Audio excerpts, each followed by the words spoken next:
A country like India, being there on the UN Security Council, we would be proud. Mohammad बिन सलमान के बाद Turkey ने भी G20 में पाकिस्तान को डिच कर दिया है। टर्की ने अपना एक वाज़ेह स्टैंस जाहिर किया और कहा है कि UNSC यानी कि यूनाइटेड नेशंस सिक्योरिटी काउंसिल की परमानेंट मेंबरशिप इंडिया को मिलनी चाहिए। इंडिया इसका हकदार है, इंडिया का ये राइट है। तो फिर जाहिर है जब आप इस लेवल पे पहुंच जाएंगे तो दुनिया आपके इशारों पे नाचेगी बजाय कि आप उनके इशारों पे नाचें। ये वाकई भारत ने इस चीज को प्रूव कर दिया है। मेरे ख्याल में बहुत जरूरी है कि हमारे पाकिस्तानी लोग, मेरे भाई और बहन, सब इन चीजों को देखें, वॉच करें कि वेयर वी स्टैंड। देखिए, हम पाकिस्तानी होना ऐसे वक्त पे ये एक गुनाह है। इंडिया जिस जगह पर इस वक्त पहुंच चुका है तो उसको UNSC की मेंबरशिप से ज़्यादा देर तक रोका नहीं जा सकता। अपने लिए उन्होंने ये तो तैयब उर्दगान ने स्टेटमेंट दी कि मुझे बहुत फख्र होगा कि अगर इंडिया यूनाइटेड नेशन की सिक्योरिटी काउंसिल का परमानेंट मेंबर बनता है। ये सवाल आपके बताते हैं कि आपको तो कुछ पता ही नहीं है इनके बारे में क्या हो रहा है। टर्की ने ये नहीं देखा कि पाकिस्तान इस बारे में क्या सोचता है, ना ही उसने ये देखा कि चाइना इस बारे में क्या सोचता है। तैयब उर्दगान अगर इंडिया को सपोर्ट कर रहे हैं तो उन्होंने मतलब ये अल्लाह के दीन को छोड़ दिया है। छोड़ नहीं दिया, लेकिन वो गलत कर रहे हैं ना। अच्छा, हाँ, मुसलमानों को हमारी हिमायत करनी चाहिए ना उनको। नहीं, लेकिन उन्होंने इसमें हमारी तो कोई मुखालफत नहीं ना की। ये मुखालफत है ना, जो दुश्मन के पास जाएगा। मेरे ख्याल में पाकिस्तान को भी चाहिए कि इसी तरह के स्टेप्स ले फ्यूचर में, जिससे भारत का जो है वो जो एतमाद बहाल हो सके। नमस्ते दोस्तों, जय हिंद। हिंदुस्तान स्पेशल में आपका स्वागत है दोस्तों। तुर्की के तेवर अब बदले बदले नजर आ रहे हैं। कश्मीर पर पाकिस्तान की भाषा बोलने वाला यह मुल्क अब भारत के लिए गर्व की बात करने लगा है। जी हां, दिल्ली आकर तुर्की के राष्ट्रपति तैयब अर्दोगान ने जो कहा वह पाकिस्तान को अच्छा नहीं लग रहा। उन्होंने रविवार को कहा कि अगर भारत जैसा देश संयुक्त राष्ट्र सुरक्षा परिषद का स्थायी सदस्य बनता है तो उनके देश को गर्व होगा।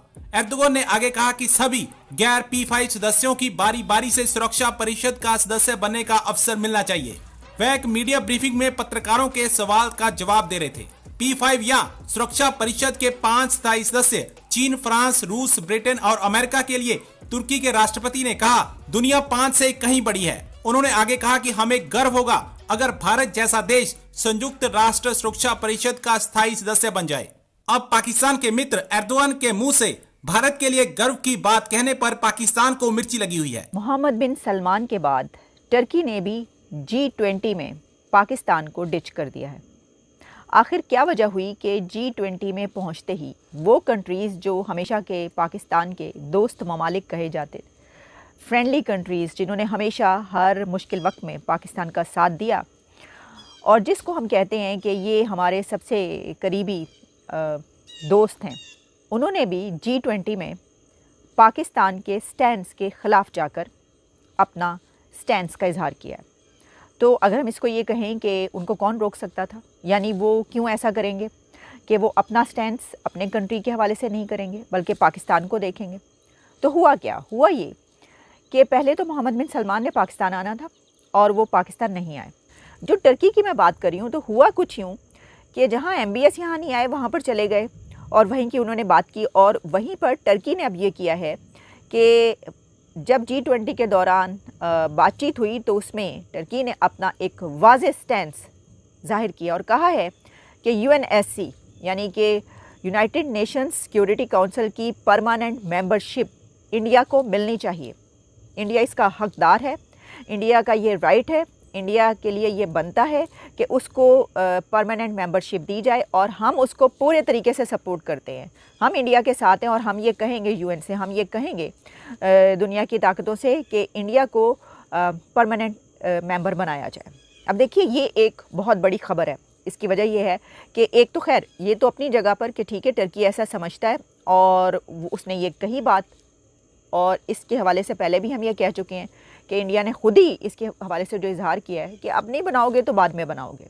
ये तो अपनी जगह पर ये बात बिल्कुल सच और बिल्कुल सही है, 16 आने दुरुस्त है कि इंडिया जिस जगह पर इस वक्त पहुंच चुका है तो उसको UNSC की मेंबरशिप से ज़्यादा देर तक रोका नहीं जा सकता, ठीक है।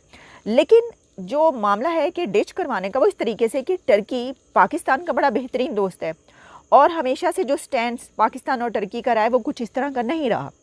और इसमें टर्की ने ये नहीं देखा कि पाकिस्तान इस बारे में क्या सोचता है, ना ही उसने ये देखा कि चाइना इस बारे में क्या सोचता है। चलें, चाइना की तो हमें फ़िक्र नहीं, ठीक है, चाइना तो जो मर्ज़ी सोचे, लेकिन क्या पाकिस्तान इसको देख रहा है?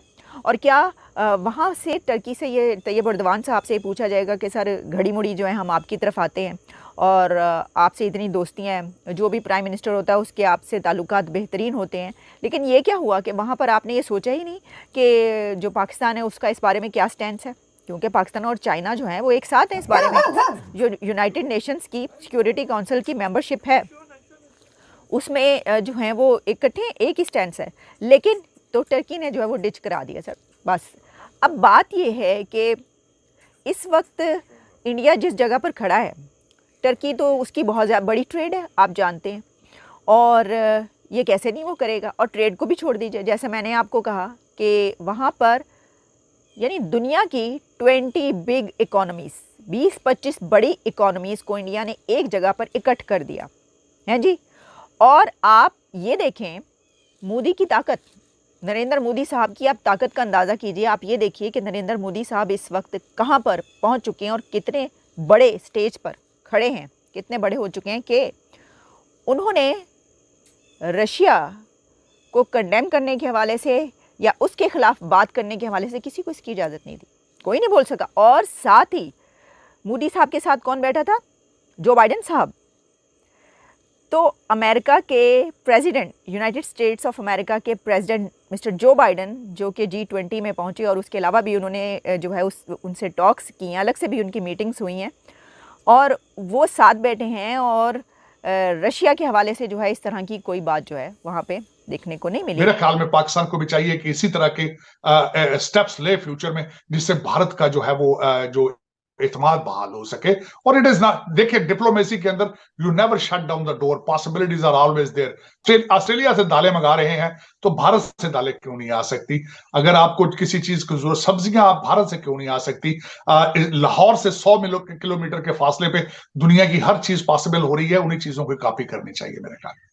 ऐसे ही है सर। मुझे लास्ट में ये बताइएगा, लाइटर नोट अगर क्वेश्चन किया जाए, पाकिस्तान इन सब चीजों को करीब से ऑब्जर्व कर रहा है डेफिनेटली, हमारे जो पॉलिटिशियन हैं, अगर मैं यहाँ पे बैठ के बात कर रहा हूँ, आप यूएस में बैठ के एज ए पाकिस्तानी इन चीजों को ऑब्जर्व कर रहे हैं, तो हमारे पॉलिटिशियन भी देख रहे होंगे, हमारे जो भी लीडरान हैं या जो भी लोग इस पाकिस्तान को चला रहे हैं चीजें देख रहे होंगे। उन्हें नहीं समझ आती कि अगर बांग्लादेश रिलेशन बेहतर कर रहा है तो हम कर लें, अगर अफगानिस्तान रिलेशन बेहतर कर रहा है तो हम भी कर लें भारत के साथ रिलेशन, अगर ईरान रिलेशन बेहतर कर रहा है तो हम भी अपने रिलेशन बेहतर कर लें, अगर यूएई, अगर सऊदीया रिलेशन बेहतर कर रहा है, अगर तुर्की रिलेशन बेहतर कर रहा है तो हम भी रिलेशन बेहतर कर लें। आखिर कौन सी ऐसी चीज है, कौन सी ऐसी मजबूरी है जिसकी वजह से हम रिलेशन बेहतर कर नहीं पाते? रिलेशन बेहतर करना तो दूर, जो बात करता है कि भाई हम भारत के साथ रिलेशन बेहतर करेंगे उसे गद्दार कह दिया जाता है। सबसे बड़ी बात है, दोनों तरफ से इत्मीनान का फुकदान है। मुल्की मफाद में फैसले करने होंगे